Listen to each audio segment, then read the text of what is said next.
Hi, this is Jeff, and we're doing another training with Network for Good. The resolution was a little low on the Add a Contact video, and as we're getting into kind of the meat and potatoes of the system, I want to increase the resolution here.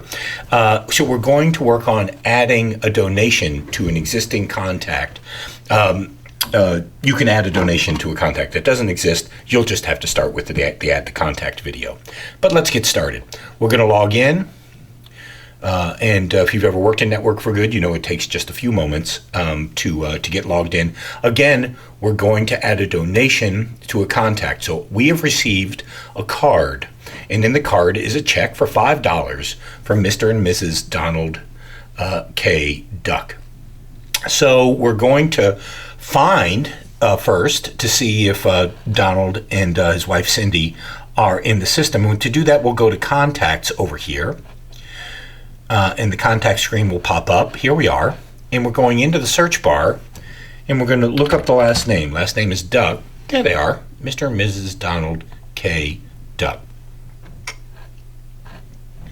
So here they are in the contact record. Now I'm going to look at the check and see the names like Donald and Cindy Duck. And it turns out that I have Donald K. Duck, and I thought that's what it was, but it's actually a Q. So I'm going to change that because whoever entered Donald's name originally got it wrong. And I know that's right because the address is correct and all the other information is correct, but just not the middle initial. So I'm going to change Q. Change it over here. And if anything else is different, if the phone number is different, even if the address were different, I would be able to add that here as well. So I've updated the record. I'm going to update it and save it. So now I've updated to Donald Q. Duck, but remember that you have to change this screen, Manage Household for Donald, okay? Remember that this is where all of the mail merge fields are pulled from. So if I say Dear and blank and I say formal greeting, it will pull all of the formal greetings from all of the contacts, and in this instance it would say Mr. and Mrs. Donald K. Duck, but I know from his check that it's a Q, so I have to update that because we don't want to get the donor's name wrong. And I want to update it up here in Household, update it everywhere, and I see that Cindy spells her name with an I and not a Y, so whoever entered this record did a terrible job, but this is why we check it. So we're constantly, with every donation, no matter how many they've given, no matter how frequently, we're always checking and making sure. I'll update and save the record. Okay? So here we are. I've updated everything, and I've checked it. They're still at 301 Swamp Trail in Great Falls, Virginia. All that is terrific. And we've been through all of this before. If the contact doesn't exist, start with the Add a Contact, then come back here to add a donation. We're going to add the donation now by clicking the Add button down here. So here it is, Donald Q. Duck. We know that the check is for $5. We're going to select a payment method. There are lots, but we're just going to focus on check here. So we're going to do check. Payment description, it's looking for the check number. Always put in the check number. I can't tell you how many times I saved my bacon during audits or other questions from boards. So give yourself as much information as possible to make the process bulletproof when it comes to scrutiny and oversight. Select a campaign. There are lots of campaigns because we've been in business for a long time. You want to come down to the year you're in the annual campaign. We're in 2021. We want to do the 2021 annual campaign. Unless really specifically indicated, always choose the general fund. Again, lots of funds, choose the general fund. If there are donation notes, you can add them.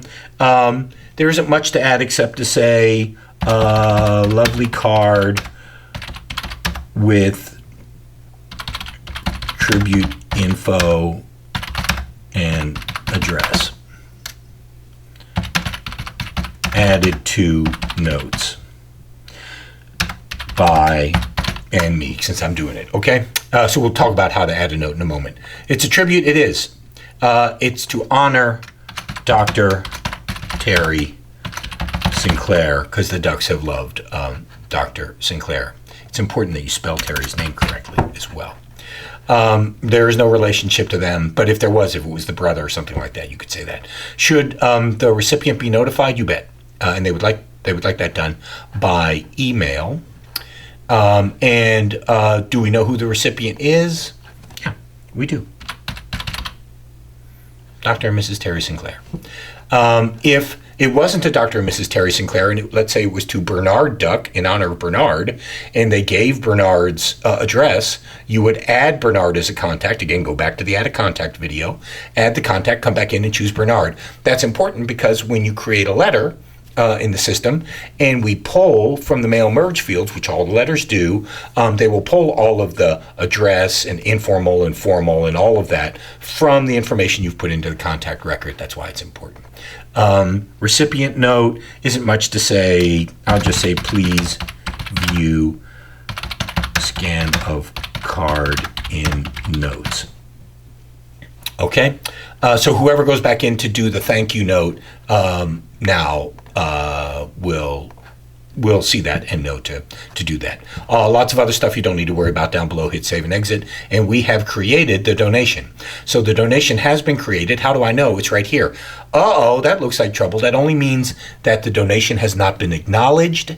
With this video, will not talk about how to acknowledge a donation. So let's assume for the purpose of this training, you are not authorized to create a thank you letter for a donor.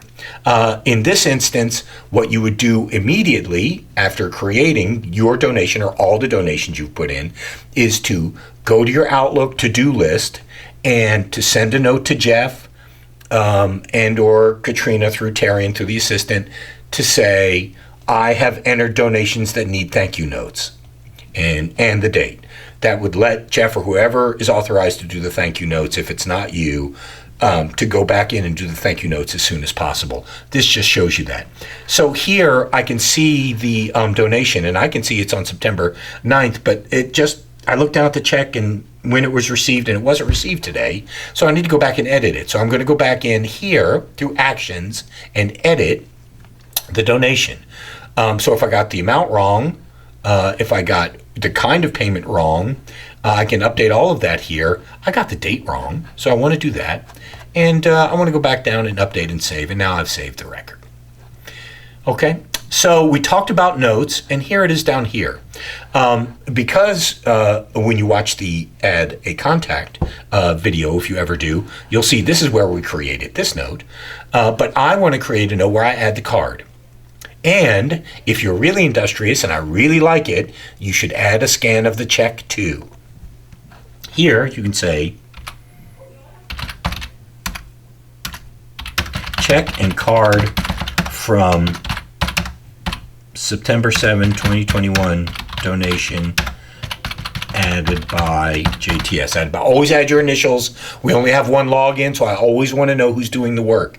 If you make any change to a record for any reason, come to the notes section, list the change that you made, and put your initials there. It's really important because we need to have oversight and accountability for who's doing what. And if you screw it up and we don't know how to coach you to get it better, you're just always going to screw it up no matter what you do. So always put this in here. That way we're always accountable to one another.